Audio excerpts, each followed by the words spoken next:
میرے 2 بھائیوں کی ایک ہی دلہن، اس کی کیا وجہ تھی؟ راز جان کر آپ کے بھی ہوش اڑ جائیں گے۔ جہلم کا سچا واقعہ۔ میرا نام صبا ہے۔ میں اپنے ماں باپ کے ساتھ جہلم کے ایک چھوٹے سے گاؤں میں رہتی تھی۔ میرا بچپن ایک ڈراؤنے خواب جیسا تھا۔ میری قسمت نے میرے ساتھ ایک ایسا کھیل رچا کہ زندگی میں آگے بڑھنے کے بعد بھی میرے بچپن کے ماضی کی حقیقت نے میرا ساتھ پیچھا کیا۔ میری ماں کبھی نہیں چاہتی تھی کہ میری زندگی برباد ہو جائے اور میں ایک قیدی بن کر رہ جاؤں۔ بہرحال مجھے ماں نے چھپا کر اپنی بہن کے گھر شہر بھیج دیا۔ ان کی اولاد نہیں تھی، اس لیے میری خالہ اور خالو نے مجھے اپنی سگی اولاد سے بھی زیادہ سمجھا، پڑھایا لکھایا اور ایک قابل انسان بنایا۔ میں اب شہر کی ملٹی نیشنل کمپنی میں جاب کرتی تھی۔ میں بہت سنجیدہ اور خاموش مزاج تھی۔ میں صبح کی گئی، شام کو گھر آتی تو میری خالہ مجھے کھانا کھلاتی اور چائے میرے آگے رکھ دیتی، اور بات چیت کرتے کرتے کب ہمارا وقت گزر جاتا ہمیں پتہ بھی نہیں چلتا۔ پھر خالو بھی آفس سے آ جاتے، وہ بھی میرے لیے روز کچھ نہ کچھ لے کر آتے تھے۔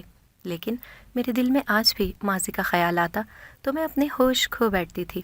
لیکن خالہ اور خالو کے پیار نے مجھے اپنے ماضی کو بھولنے پر مجبور کر دیا، اور میں اب زندگی کی رنگینیوں میں جیسے گم سی ہو گئی تھی۔ ایک روز کمپنی میں ایک نیا مینیجر آیا۔ وہ بہت ہی زیادہ ہینڈسم تھا۔ کمپنی کی ہر لڑکی اس کے آگے پیچھے گھومتی، لیکن وہ کسی کو نظر اٹھا کر بھی نہیں دیکھتا تھا۔ ایک روز میں اس نئے مینیجر کے کیبن میں کسی کام سے چلی گئی۔ میں نے دروازے پر دستک دی۔ وہ بولے، کون؟ اندر آ جائیں پلیز۔ میں گھبراتی ہوئی کہنے لگی، جی سر، میرا نام صبا ہے، آپ نے مجھے کچھ کام دیا تھا۔ دراصل مجھے اس کا پچھلا ریکارڈ سمجھ نہیں آ رہا، کیا میری ہیلپ کر دیں گے؟ وہ کہنے لگے، جی جی بالکل، آپ گھبرائیں نہیں، میں آپ کو سب سمجھا دیتا ہوں۔ وہ فائل دیکھ کر مجھے سمجھانے لگے اور میرا دل تو ان کو دیکھ کر کہیں گم سا ہو گیا۔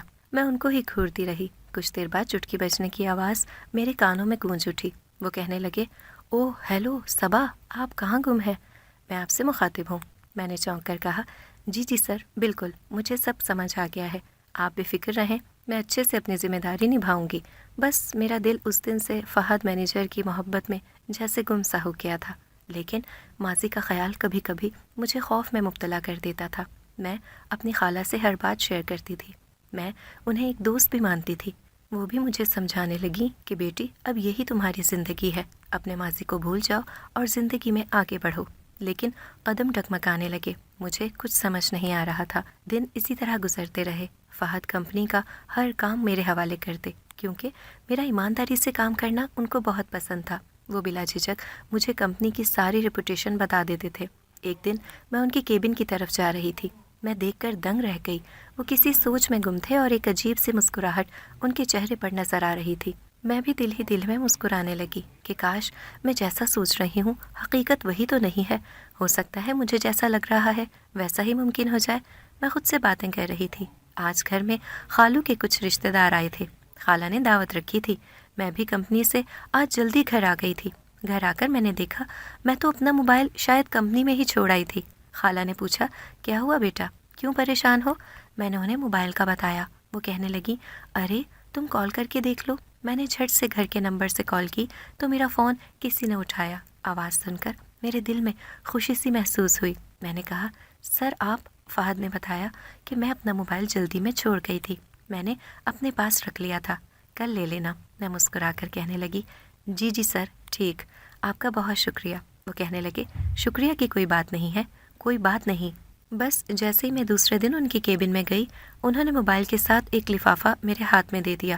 گھبراتی ہوئی بنا کچھ کہے جلدی سے واپس آئی۔ کمپنی میں جیسے تیسے میں کام میں مصروف ہو گئی اور سوچنے لگی، نہ جانے اس پیپر میں ایسا کیا لکھا ہے، فہد نے مجھے کیوں دیا۔ جب میں گھر آئی تو اپنے کمرے میں جا کر میں نے جیسے ہی وہ پیپر پڑھا، میرے پسینے چھوٹ گئے۔ میں گھبرانے لگی۔ اس میں تو صاف صاف فہد کی محبت کا اظہار تھا۔ ایک طرف میرا دل کانپ رہا تھا کہ جیسا میں سوچ رہی تھی وہی سچ تھا، اور دوسری طرف مجھے اس محبت سے انکار بھی تھا۔ اتنی دیر میں خالہ وہاں آ گئی اور انہیں میرے چہرے سے پریشانی صاف نظر آ رہی تھی۔ وہ کہنے لگی، کیا ہوا صبا، ایسی کیا بات ہے، تم کچھ دنوں سے کافی پریشان نظر آ رہی ہو۔ میں نے کہا، خالہ فہد نے مجھے شادی کے لیے پرپوز کیا ہے۔ خالہ زور سے ہنس پڑی کہ بس اتنی سی بات ہے اور تم گھبرا رہی ہو۔ میں نے لڑکھڑاتی زبان سے کہا، لیکن خالہ میں کیسے یہ شادی؟ وہ میری بات کاٹ کر بولی، بس کرو، اللہ نے تمہیں خوشیاں دی ہیں اور اتنا اچھا رشتہ خود چل کر تمہارے پاس آیا ہے، اور تمہارے خالو سے بات کروں گی، وہ ضرور اس رشتے کے لیے مان جائیں گے۔ خالہ وہاں سے چلی گئیں۔ میں عجیب کشمکش میں گم تھی کہ ایک طرف تو میں خود اس بات کا انتظار کر رہی تھی کہ فہد بھی مجھے چاہتا ہو، اور اب جب یہ حقیقت بن گئی تو میرا دل اس حقیقت کو تسلیم کرنے کے لیے تیار نہیں ہے۔ پھر کچھ دن بعد فہد خود میرا ہاتھ مانگنے میرے گھر آئے۔ خالہ اور خالو سے میرے رشتے کی بات کرنے لگے۔ انکل، مجھے اس بات کا افسوس ہے لیکن میں مجبور ہوں، میں خود اپنے رشتے کے لیے آیا ہوں۔ دراصل میرے امی ابو یہاں نہیں رہتے۔ خالہ اور خالو کو فہد اتنا پسند آیا کہ اور کچھ جاننا انہوں نے ضروری نہیں سمجھا اور اس رشتے کے لیے ہاں کر دی۔ لیکن میں عجیب کشمکش میں گم تھی۔ میں نے اپنے خالہ اور خالو سے اس رشتے کے لیے منع کر دیا، لیکن خالہ اور خالو نے میری ایک نہ سنی اور ہنسی خوشی مجھے بھی سمجھا بجھا کر اس رشتے کے لیے راضی کر لیا۔ گھر میں شادی کی چہل پہل چل رہی تھی۔ ادھر میرا دل کانپ رہا تھا کہ کہیں میرا ماضی فہد کے سامنے آ گیا تو۔ بہرحال میں بھی شادی کی چہل پہل میں کھو گئی اور اپنی محبت کو اپنی قسمت میں لکھا دیکھ کر سب کچھ بھول گئی۔ اب فہد ہی جیسے میرے لیے سب کچھ بن گیا تھا۔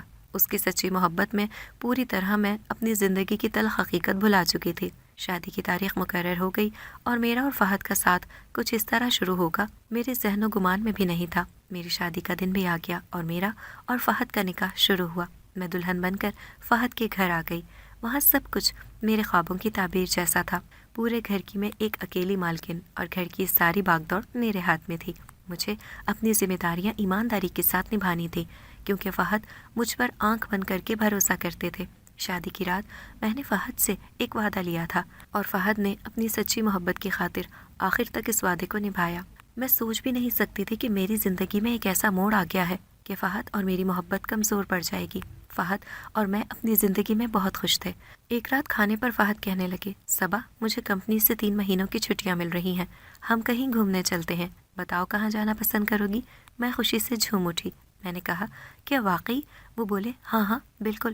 میں نے کہا، فہد، ہم آپ کے امی ابو کے پاس چلتے ہیں، وہ کہاں رہتے ہیں؟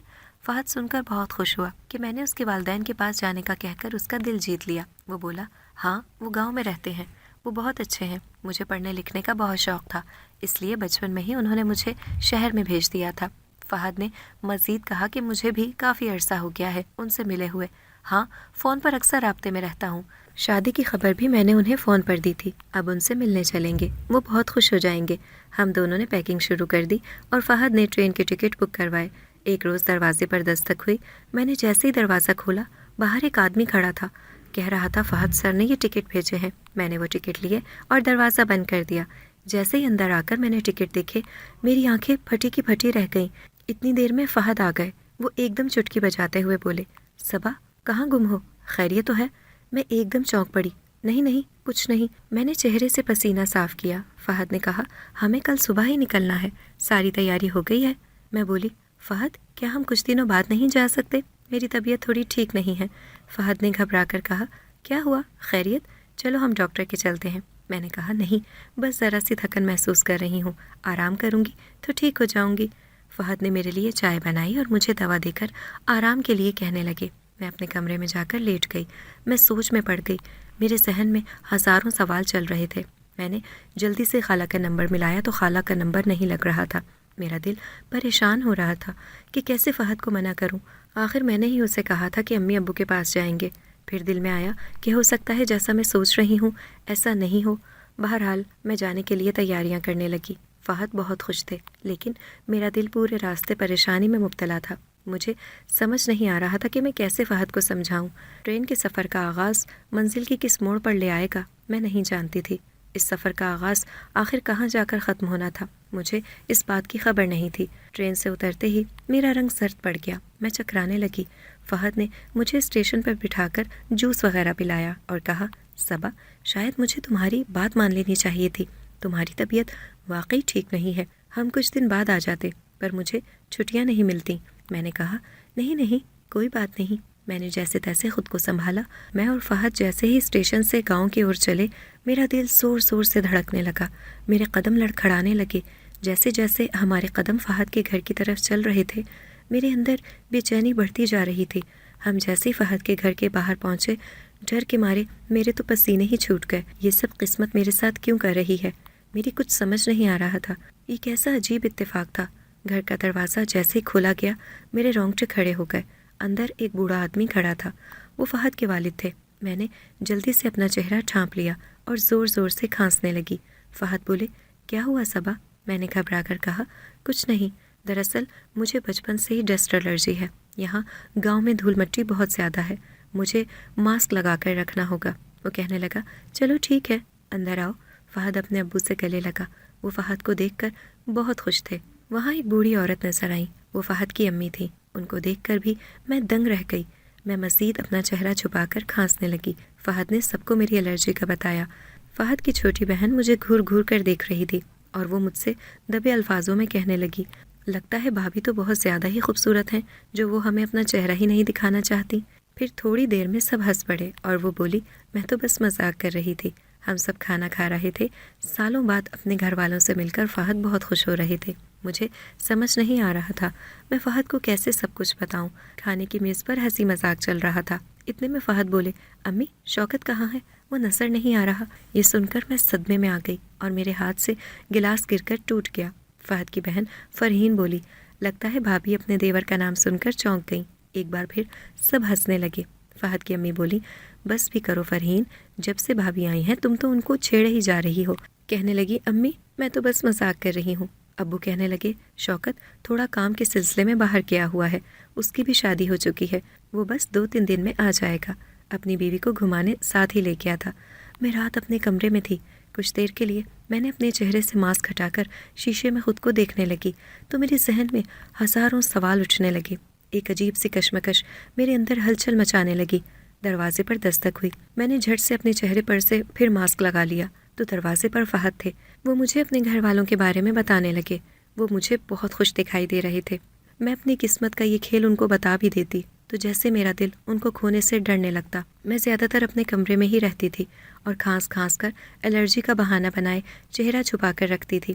پورے گھر میں شوکت کے آنے کی چہل قدمی مچی ہوئی تھی اور میرا دل کانپ رہا تھا۔ میں صدمے میں تھی۔ میرے دل میں اپنے بچپن کا وہ ڈراؤنی حقیقت پھر تازہ ہو رہی تھی۔ میں من ہی من الجھن میں پڑ رہی تھی، لیکن پہلے دن سے ہی مجھے اپنی نند کا رویہ بہت عجیب لگ رہا تھا۔ وہ ہمیشہ طنزیہ لہجے میں مجھے کچھ نہ کچھ کہہ دیتی اور پھر مذاق کا نام لے کر ہنس پڑتی۔ ایک روز میں شدید بیمار ہونے کا ناٹک کر کے کمبل اوڑھے لیٹی رہی۔ آج شوکت اپنی بیوی کے ساتھ گھر لوٹ رہا تھا۔ سب بہت خوش تھے۔ شوکت اور اس کی بیوی گھر آ گئے۔ وہ سب سے ملے۔ فہد نے اسے میرے بارے میں بھی بتایا۔ وہ اور اس کی انگریز بیوی میرے کمرے میں جیسے ہی آئے، میں کمبل میں منہ چھپا کر کروٹ سے لیٹ گئی اور سونے کا ناٹک کرنے لگی۔ اتنی دیر میں فہد کہنے لگے، اس کی طبیعت زیادہ خراب ہے، میں کل اس کو لے کر ڈاکٹر کے پاس ضرور جاؤں گا۔ شوکت بولا، کوئی بات نہیں، بھابھی کو آرام کرنے دیں، ہم بعد میں بھابھی سے مل لیں گے۔ میں جیسے تیسے اپنا چہرہ چھپا کر رہ رہی تھی اور شوکت کے سامنے جانے سے کتراتی تھی۔ اس کے آنے سے پہلے پہلے میں گھر والوں کے ساتھ ماسک لگائے مل جل کر رہتی، لیکن شوکت کے گھر آنے کا جیسے ہی ٹائم ہوتا میں اپنے کمرے میں چلی جاتی۔ میں ایک روز کمرے میں بیٹھی اپنی زندگی کے وہ خطرناک منظر کا سوچ رہی تھی اور دوسری طرف میں سوچنے لگی کہ شوکت کی بیوی کتنی پیاری اور حسین ہے اور عادت کی بھی بہت اچھی ہے۔ پھر میری نند کمرے میں آ گئی۔ میں نے جھٹ سے چہرہ چھپا کر ماسک لگا لیا اور کھانسنے لگی۔ وہ کہنے لگی، لگتا ہے آپ کو ڈر ہے کہ آپ شوکت بھائی کی بیوی جتنی خوبصورت نہیں ہے، شاید تبھی آپ نے آج تک اپنا چہرہ ہمیں دکھایا نہیں۔ میں بولی، نہیں، ایسی بات نہیں ہے، بس کچھ دن اور ہے، میری دوائی کا کورس مکمل ہو جائے، میری الرجی ختم ہو جائے گی، مجھے پھر اس طرح اپنا چہرہ نہیں چھپانا پڑے گا۔ فی الحال میں نے فرحین کی بات کو یہ کہہ کر ٹال دیا تھا۔ اچانک میرے دل میں خیال آیا کہ کہیں فرحین میری حقیقت۔ پھر اتنے میں فہد آ گئے۔ کہنے لگے، اب تمہاری طبیعت کیسی ہے صبا؟ میں نے کہا، پہلے سے بہتر ہے، بس تھوڑے دن کا الرجی کا کورس باقی ہے۔ فہد نے کہا، کوئی بات نہیں، وہ میرے سے سچی محبت کرتے تھے، اس لیے میری ہر بات پر آنکھ بند کر کے یقین کر لیتے تھے۔ ایک دن فہد نے کہا، شوکت مجھے شکایت کر رہا تھا کہ تم بڑے ہی عجیب ہو یار، اپنی بیوی سے اپنے بھائی کو آج تک نہیں ملوایا۔ یہ سن کر میں پھر سے بے چین سی ہونے لگی۔ میں خالہ کا نمبر ٹرائی کرنے لگی، لیکن ان کا نمبر نہیں لگ رہا تھا۔ میں پریشانی میں گھری ہوئی تھی۔ بچپن کی تلخ حقیقت کا یوں اس طرح میرے سامنے آنا، یہ قدرت کا کون سا کھیل تھا، میری سمجھ نہیں آ رہا تھا۔ میں گھر والوں کے سامنے اس طرح چھپ کر رہ رہی تھی اور شوکت کے سامنے تو میں آنے کا سوچ کر بھی کانپ جاتی تھی۔ میرا دل ڈر اور خوف میں مبتلا ہو رہا تھا کہ کب کیا ہو جائے گا۔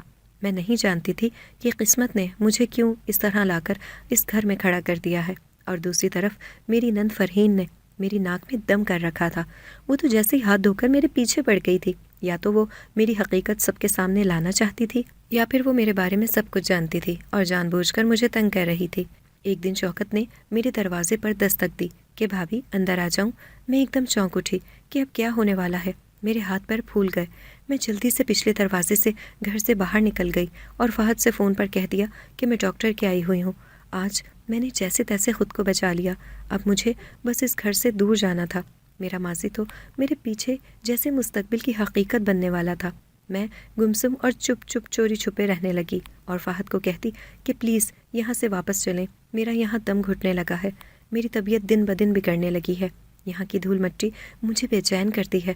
میں بہت گھبرائی ہوئی تھی اور فہد مجھے دیکھ کر گھبرا گئے۔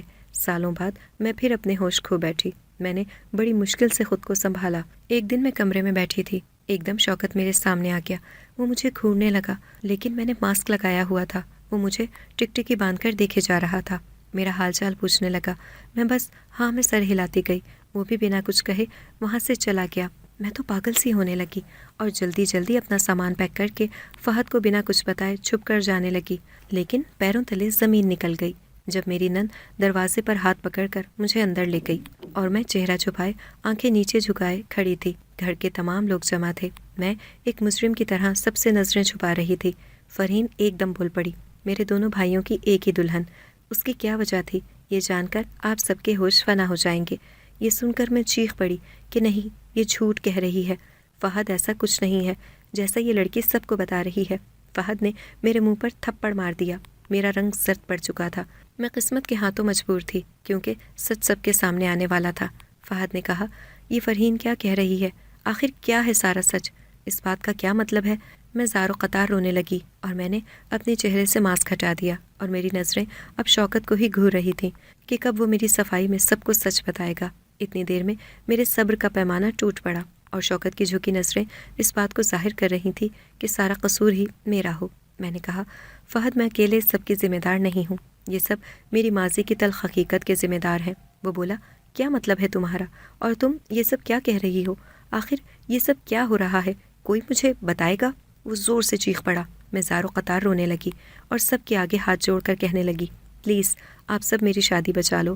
آخر میرا قصور اتنا ہے کہ میں نے اپنے ماضی کے ڈراؤنے سچ کو بھلا کر زندگی میں آگے بڑھ گئی۔ میرے ہاتھوں کو جڑا دیکھ کر فہد کی ماں کو مجھ پر ترس آ گیا۔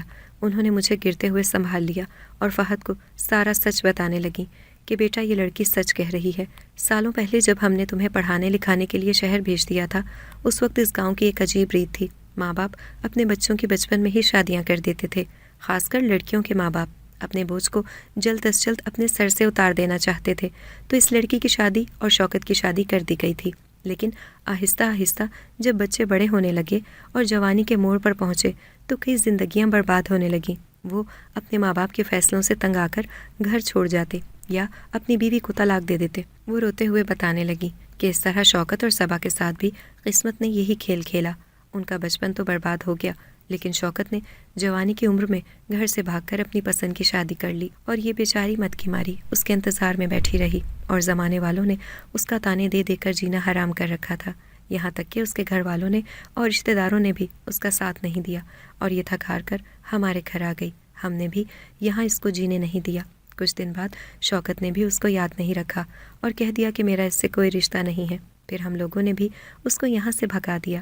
یہ بیچاری در در پھرتی رہی۔ پھر میں نے فہد کو سارا سچ بتایا کہ میری ماں نے مجھے بچانے کے لیے خالہ کے گھر شہر بھیج دیا تھا اور اپنی قسم دی تھی کہ تو زندگی میں آگے بڑھ جائے گی اور اپنے ماضی کو بھول جائے گی اور کبھی اس سچ کو اپنی زندگی کے آڑے نہیں آنے دے گی۔ فہد کہنے لگا، تم نے اتنا بڑا سچ مجھ سے چھپایا اور یہ سب تمہارے گنہگار ہیں، لیکن تم میری گنہگار ہو۔ میں نے تم سے سچی محبت کی اور تم نے مجھے کچھ بتانا بھی ضروری نہیں سمجھا، اور تو اور تم میرے ہی بھائی کی پہلی بیوی ہو اور تم نے کیسے اپنے ساتھ ساتھ اس گناہ میں مجھے بھی شریک کر لیا۔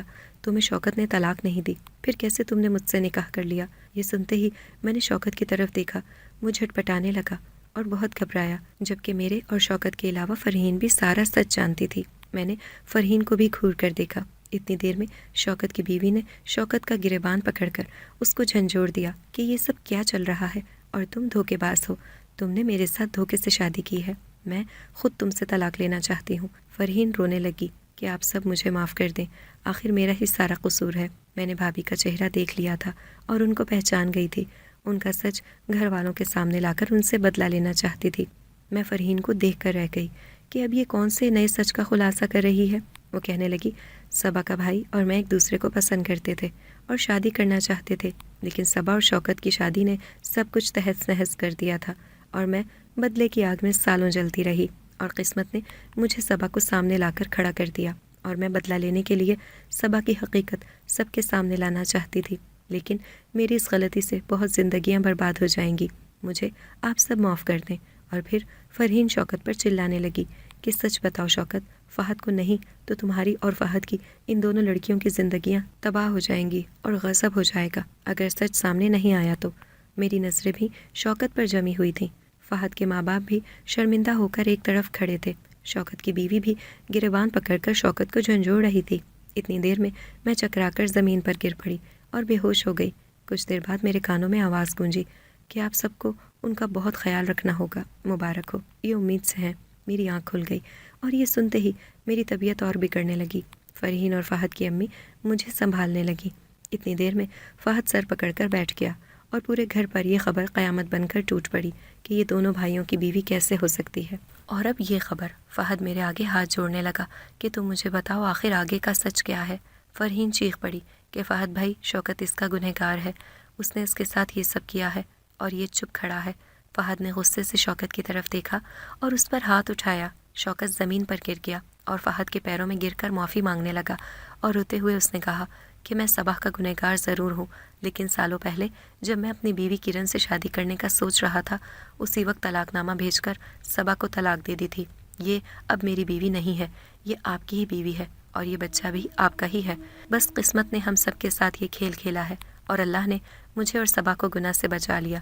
شوکت نے میرے پیر پکڑ کر مجھ سے معافی مانگی اور فہد کے ماں باپ نے بھی اپنی غلطی کا احساس کر کے مجھ سے معافی مانگی۔ میں رو رہی تھی اور فہد کا دل میرے لیے موم پڑ چکا تھا۔ وہ جان چکا تھا کہ اس میں میری کوئی غلطی نہیں۔ میں نے تو سچ اپنی ماں کی قسم کے لیے چھپایا تھا، اور صبا اور شوکت کے بیچ کوئی رشتہ برقرار نہیں تھا، کیونکہ سالوں پہلے شوکت اور صبا کے بیچ طلاق ہو گئی تھی۔ مجھے فہد معاف کر چکے تھے اور میں نے بھی فہد کے گھر والوں کو معاف کر دیا تھا۔ شوکت کی بیوی نے بھی شوکت کو معاف کر دیا تھا۔ ہم سب اپنی زندگی میں بہت خوش تھے۔ کچھ مہینوں بعد ہم شہر آ گئے۔ ہم سب ہنسی خوشی رہنے لگے اور میرے گھر بیٹے کی پیدائش ہوئی اور شوکت کے گھر بیٹی کی۔ ہم سب اپنی خوشیوں میں گم ہو گئے۔ فہد اور شوکت کے ماں باپ کو اپنی غلطیوں کا شدید احساس تھا۔